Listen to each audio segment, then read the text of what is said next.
invited. To live your best life. To have no worries. To have no worries. Always a new day and you invited. To live your best life. It's Trending SA right here on SABC3. We're also online on TrendingSA.tv. Okay, coming up, you're going to love her. Zaman Ngobo is joining us later to tell us about her journey in the entertainment biz as well as her brand new TV show. So if you have any questions or comments, then use the hashtag #on3 across the board and we could be getting them to her live on screen. Now, Nina, you have a tweet for us. I do. Zang. Karabo says, shame Yazi, it gets so quiet here since free Twitter was disabled. Thank you, Lord. I saw a You tweet are today very as well that said, without free Twitter, it looks like and it feels like the N1 on a public holiday. Hilarious! That's very funny. Freedom. Yeah, That's very funny. But data must fall, so sort yourselves out, yellow people. It is now time for In Other News.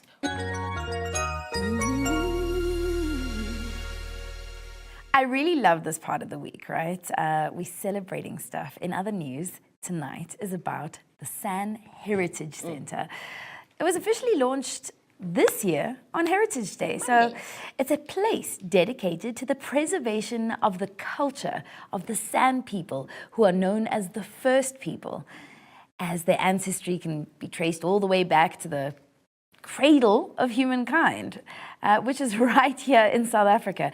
There are approximately 130,000 San people living in 6 countries in Southern Africa, and they are the very last of the hunter-gatherer societies that exist in the world. So they're also one of the most marginalized communities in Southern Africa due to a lack of access to education, clean water, and a high unemployment rate. I mean, their language isn't even recognized as one of our official languages, which is heartbreaking. And there are thousands of books, papers, and artifacts in the San libraries, museums, and archives around the world, but the majority of the San people aren't actually aware of this. So what the San Heritage Center is, it's creating a digital archive to share the history of the San. And they also run a residency program where young people from the San communities can study their own history and be equipped with the skills that can help them find employment. The center is also developing community satellites that will allow the communities to curate their own archives and engage with others across the globe. I think this is phenomenal. Now, it's taken about 15 years to transform a neglected farm into a heritage site. Nice. So now the center and the San people have rehabilitated the land itself that now houses various wild animals, hiking and biking trails, and it's working to restore the indigenous vegetation of the area, which is remarkable. Now, enough from me. Let's meet the people whose lives have actually been changed through this initiative. In it, you will hear them using the San name for the Heritage Center.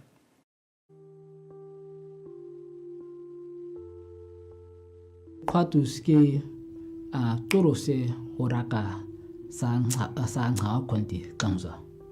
Tika o me sanga ngapanga oha kwankula yang hesta oha khondule ta junwa jung ega sentu ngapanga junwa Kwatu tenteng wa ngole kala faila wan kwisi kang awa thola sang kholo ngawe khale tigya ta kodungu o koch o daga khong ait o ngi kamagi ura kodwa tsudzala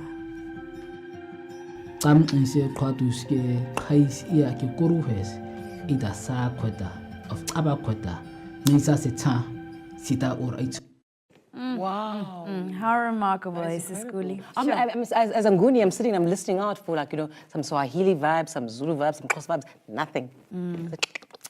Wow. Beautiful. Wow. So the San Heritage Center relies on funding and tourism to stay open. So if you'd like to visit the center over the holidays and offer a donation, check out their website on www. And will you help me with this pronunciation? What? Kwatu Heri. Kwatu Heritage. Isn't that gorgeous? KwatuHeritage.org. Yeah. That's beautiful. That's all for us in this week's In Other News. Stunning, Nana. I've learned more. It's time now for that So Savage.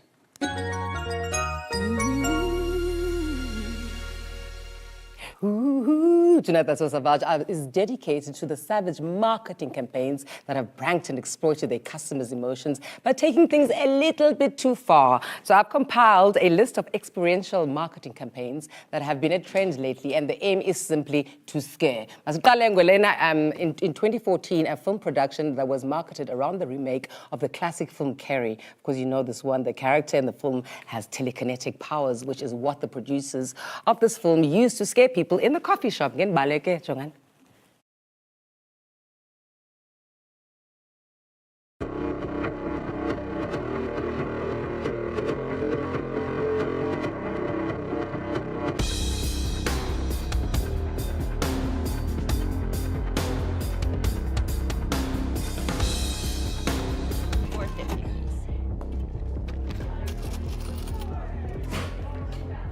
Oh my God! Now you're the girl. Wow, that is savagery at its best. I mean, that is quite dangerous though as well. I mean, if I was at a cinema and I saw some zombie-looking character, I'd be scared. You know why I'm laughing? Because we're so hardened, and it's not actually funny that a gunshot and all of that happens, and we're just like, eh? Oh. You live in Joburg, don't Keep you? it down. Yeah, I'm just like, yeah, no, we don't have any nyaupe for you, guy. Heavy days. Okay, so let us know about pranks that you think we should know about as well with the hashtags on 3. We'll take a quick break. Hey, Takalani. We'll be right back. Hey. Always wanted to be a pop star. Pop star. Pop star.